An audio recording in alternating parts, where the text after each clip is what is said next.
Bem-vindos, amigos, à nossa última reflexão do livro. Hoje, exploraremos os caminhos onde a mente e o espírito se encontram, onde aprenderemos juntos como o ato de crer também é um convite à reflexão, à adoração e à ação. Audiobook: Crer é também pensar. Autor: John Stott. Capítulo 13. Aplicando o nosso conhecimento.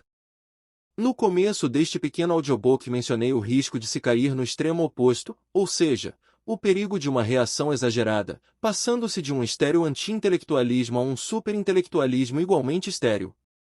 Evitaremos facilmente esse perigo se nos lembrarmos de apenas uma coisa: Deus não pretende que o conhecimento seja um fim em si mesmo, mas sim que seja um meio para se alcançar algum fim.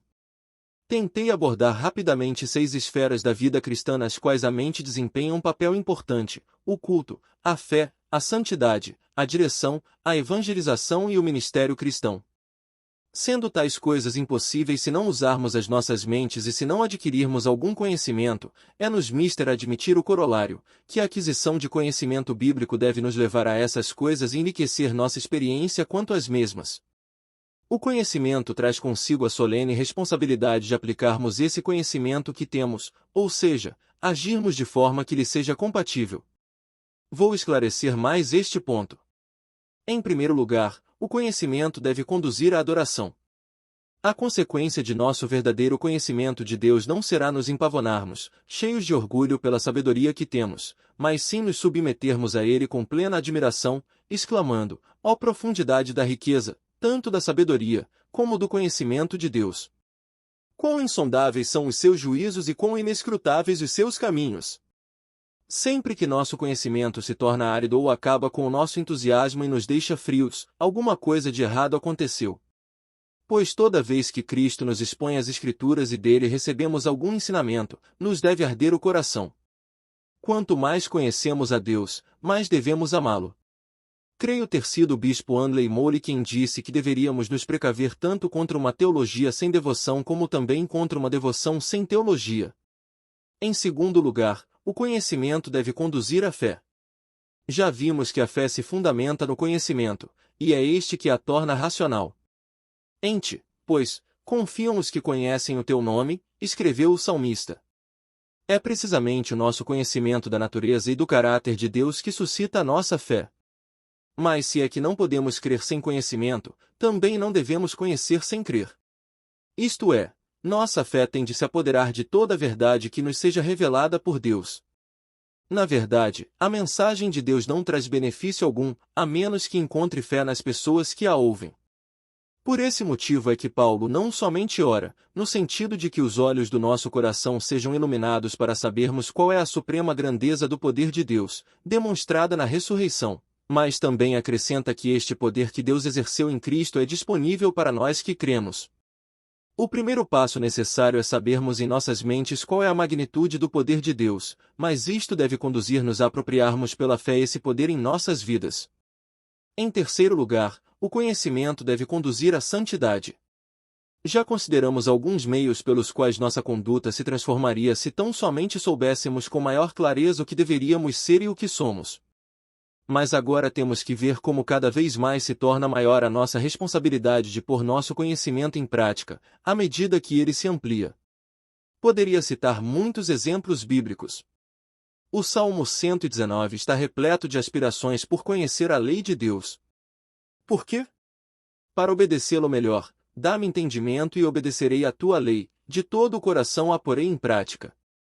Disse Jesus, o Senhor, aos 12, se sabeis estas coisas, bem-aventurados sois se as praticardes. Paulo escreveu, agora que vocês sabem estas coisas, serão felizes se as praticarem. E Tiago dava ênfase ao mesmo princípio ao rogar a seus leitores que fossem praticantes da palavra, e não somente ouvintes, advertindo-os de que a fé sem obras é uma ortodoxia morta, que até os demônios aceitam. O ministro puritano Thomas Manton, que outrora foi o capelão de Oliver Cromwell, comparou o cristão desobediente a uma criança que sofre de raquitismo. O raquitismo torna as cabeças grandes e os pés fracos. Não apenas devemos discutir quanto à palavra, e falar a respeito dela, mas também guardá-la. Não sejamos nem só ouvidos, nem só cabeça, nem só língua, mas os pés têm de se exercitar. Em quarto lugar, o conhecimento deve conduzir ao amor. Quanto mais sabemos, mais devemos compartilhar do que sabemos com os outros e usar o nosso conhecimento em serviço a eles, seja na evangelização, seja no ministério. Às vezes, porém, nosso amor poderá moderar o nosso conhecimento. Pois o conhecimento em si pode ser ríspido, é-lhe necessário ter a sensibilidade que o amor lhe pode dar. Foi isso que Paulo quis dizer quando escreveu: o saber ensoberbece, mas o amor edifica. O Senhor do saber de quem ele fala é o cristão instruído, sabedor de que há um só Deus, de que os ídolos nada são, e que portanto não há razão teológica alguma pela qual não deva comer uma comida que fora anteriormente oferecida a ídolos. Entretanto, pode haver um motivo de ordem prática para dela se abster. É que alguns cristãos não têm tal conhecimento e, em consequência, suas consciências são fracas, ou seja, não instruídas e excessivamente escrupulosas. Anteriormente eles próprios haviam sido idólatras.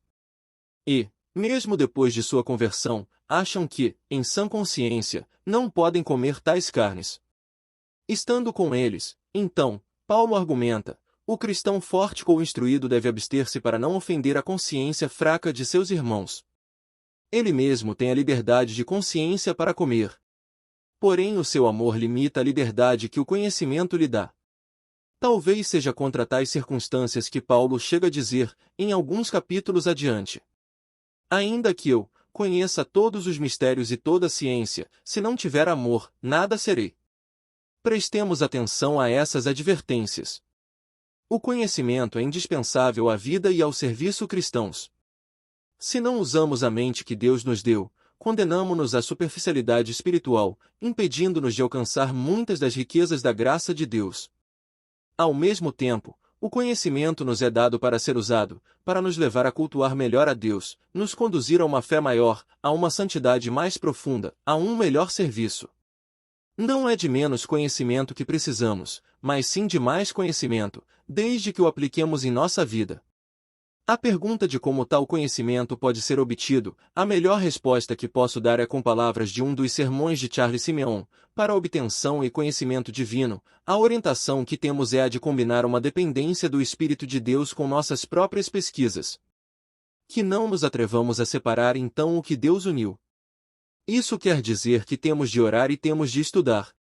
É como foi dito a Daniel: não temas, Daniel, porque desde o primeiro dia, em que aplicaste o coração a compreender e a humilhar-te perante o teu Deus, foram ouvidas as tuas orações. De fato, a disposição mental para compreender a humilhação de si mesmo perante Deus são sinais do ardente desejo de quem quer alcançar a verdade divina.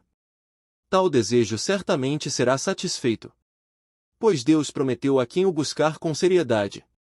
Meu filho, preste atenção às minhas palavras e guarde meus mandamentos como um tesouro. Dê ouvidos à sabedoria e concentre o coração no entendimento. Clame por inteligência e peça entendimento.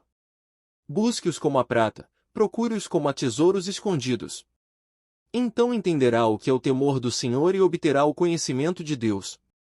Pois o Senhor concede sabedoria, de sua boca vem conhecimento e entendimento.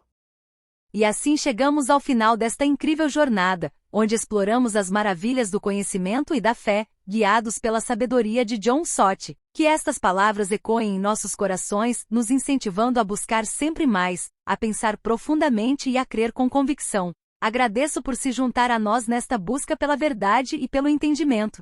Se você gostou deste conteúdo, não se esqueça de deixar o seu like, compartilhar com amigos e se inscrever no nosso canal para mais vídeos inspiradores como este. Já escolheu o próximo audiobook? Até a próxima jornada de descoberta. Que a paz e a sabedoria estejam sempre com vocês.